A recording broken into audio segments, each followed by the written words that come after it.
Hello everyone, সবাইকে স্বাগত জানাচ্ছি বীজগাণিতিক 3.3 এর আজকের যে এপিসোডটা আছে সেই এপিসোডে। আজকে আমরা কথাবার্তা বলবো 59 পেজের 19 নাম্বার যে ম্যাথটা আছে সেটা। যদিও এই প্রবলেমটা এই অধ্যায়ে থাকার কথা না, এটা ভাগশেষ উপপাদ্য রিলেটেড কাজ। তারপরেও তোমাদের অধ্যায়ে এড করে দেয়া হয়েছে। যেহেতু দেওয়া হয়েছে তো কি করতে হবে? সলভ করতে হবে। চলো সলভ করি। ভাগশেষ উপপাদ্যের জন্য তোমাকে এমন একটা ভ্যালু খুঁজে বের করতে হবে যে ভ্যালুটার জন্য তোমার এই যে x cube plus 3x square plus 3x plus 2 এর মানটা শূন্য হবে। এখন নর্মালি সিম্পল মান বসায় তো পসিবল না। আমরা এই ক্ষেত্রে ক্যালকুলেটরের একটু সাহায্য নিব। ক্যালকুলেটরে অনেকগুলো মেথড আছে। অপশন টেস্ট মেথড আছে। তুমি যেখানে আলাদা, আলাদা আ মান বসায় ট্রাই করতে পারো। অপশন টেস্ট ভিডিও কিন্তু আমার YouTube চ্যানেলে আছে। তোমরা সার্চ দিলেই option test by calculator search দিলেই ভিডিওটা পেয়ে যাবা, সাজন স্যার। সো এখন আজকে আরেকটা মেথড দেখাবো যেটা 991 ইয়েস তার যে অ্যাবভ গুলো আছে সেগুলা একটা টেবিল ফাংশনের কাজ আছে। নরমালি এই পার্টে তোমাদের যেই ডাটাগুলোর জন্য 0 হয় সেগুলা নরমালি পূর্ণ সংখ্যা হয়। যদি পূর্ণ সংখ্যার যে পার্টটা আছে পূর্ণ সংখ্যা হলে আমরা টেবিল ফাংশনটা ইউজ করব কিভাবে সেটআপটা তোমাদের দেখাই। সো আমরা যাব কি টেবিল ফাংশনের জন্য। আর টেবিল ফাংশনে যাওয়ার জন্য আমরা প্রথমে একটু ক্যালকুলেটরকে ডেকে নিব। ক্যালকুলেটরটাকে ডেকে নিব যাতে আমরা টেবিল ফাংশনের ভিতর প্রপার ইউজটা দেখাইতে পারি তোমাদের, রাইট? সো ক্যালকুলেটরটি ডেকে নেই। হ্যালো ক্যালকুলেটর, এই যে আমাদের ক্যালকুলেটর চলে আসছে। সো টেবিল ফাংশনে তোমরা দেখতে পাচ্ছ এক্স কিউব আছে প্লাস 3x স্কোয়ার।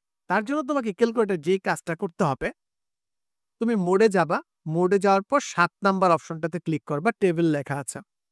এইখানে গিয়ে তোমাকে পুরো ইকুয়েশনটা তুলতে হবে। যেমন আমাদের ইকুয়েশনটা হচ্ছে আলফা বাটন চেপে 5 ব্র্যাকেটের সেকেন্ড অপশনটাতে চাপ দিলে এক্স আসে।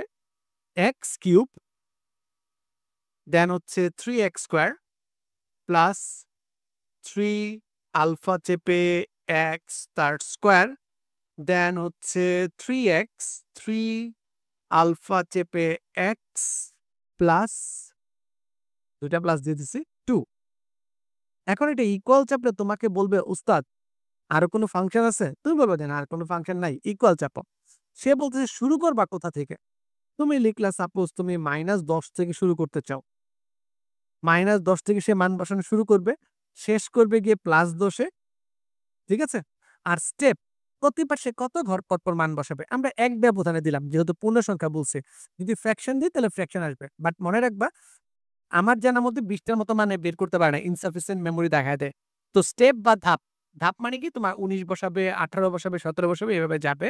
স্টেপ 1 লিখে ইকুয়াল যাবো, ইনসাফিসিয়েন্ট মেমোরি দেখাচ্ছে। তার মানে আমি অনেক বেশি মান নিয়ে নিছি।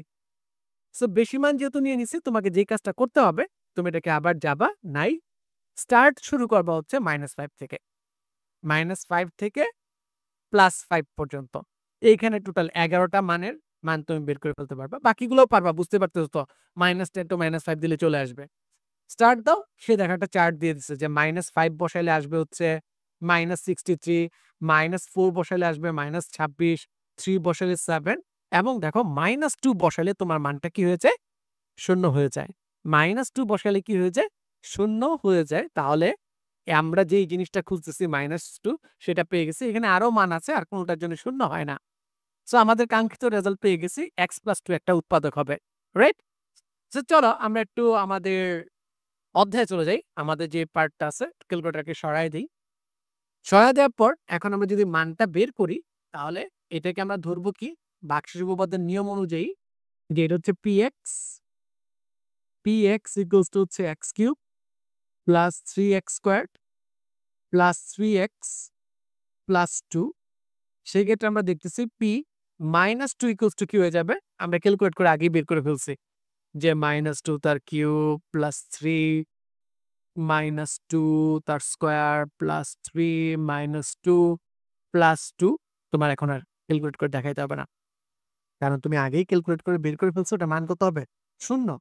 আমরা কি বলছিলাম? যেই চিহ্নটা ইকুয়াল হয় তার উল্টাটা লিখতে হয়। তুমি লিখবা কি? সুতরাং x + 2 px এর একটা উৎপাদক। এর একটি উৎপাদক, রাইট? এর একটি উৎপাদক। যদি উৎপাদক হয় সুতরাং আমরা কি লিখতে পারি? আমরা একটু ডান পাশে লিখবো, রাইট? ডান পাশে লিখবো। কি লিখতে পারি? প্রথমে আমরা px টা লিখে দিব পুরো রাশিটা x³ plus 3x square plus 3x plus 2 লিখে দিলাম। এখন আমরা যে কাজটা করব, একটা ফাঁকা লিখবো আর একটা ফাঁকা লিখবো।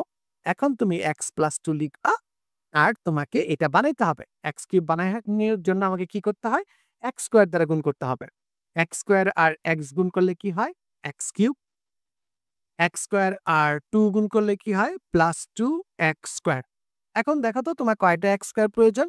স্যার আমার আরো একটা x স্কয়ার প্রয়োজন। তাই একটা x স্কয়ার এড করে দাও। এখন দেখো x প্লাস 2 এর সাথে কি করলে একটা সিঙ্গেল x স্কয়ার আসে? যে স্যার প্লাস 1x দ্বারা গুণ দিলেই তো হচ্ছে। x আর x এ x স্কয়ার প্লাস কি থাকবে? 2x। x আর x গুণ করলে 2x। কিন্তু আমাদের x কয়টা আছে? 3টা। বাকি আর দরকার কয়টা আমাদের? দরকার হচ্ছে একটা। একটা এখানে লিখে দাও। সো এই একটা x আনার জন্য তোমার তো 3x মিলে গেল। তোমাকে এখানে কি করতে হবে সেটা বলুন। যে স্যার একটা x আনার জন্য একটা 1 দ্বারা গুণ দেন এই উৎপাদকটাকে। তাহলে তুমি পেয়ে যাবা x প্লাস 2। যদি তোমার অপারেশন ঠিক থাকে, লাস্টের ডিজিট অটোমেটিক মিলে যাবে। অটোমেটিক মিলে যাবে। সো তোমরা কি পাচ্ছ এখন দেখো? x প্লাস 2 সেখান থেকে x square plus x plus 1। সুতরাং এখন তোমরা যেটা বসানো স্টার্ট করো। কি আছে? এটাই তোমাদের উত্তর। আর কিছু কাজ করতে হবে না। এইটাই তোমাদের সিম্পল উত্তর। x square plus x plus 1 কে আর কাজ করা যায় না। সো এই অঙ্কটা অনেক ট্রিকি ছিল। যদিও এটা 3.4 এর ম্যাথ, 3.4 এর ম্যাথ, বাট তোমাদের এখানে দিয়ে দিছে। বাট আমরা সলভ করে দিব। সলভ করে নাও, করে দিব না। তাই বলো, রাইট? দেখা হচ্ছে পরের পর্বে। পরের পর্বে আমরা আলোচনা করব 20 নাম্বার যে ম্যাথটা আছে, 20 নাম্বার ম্যাথ নিয়ে। সাথেই থাকো, পাশেই আছি।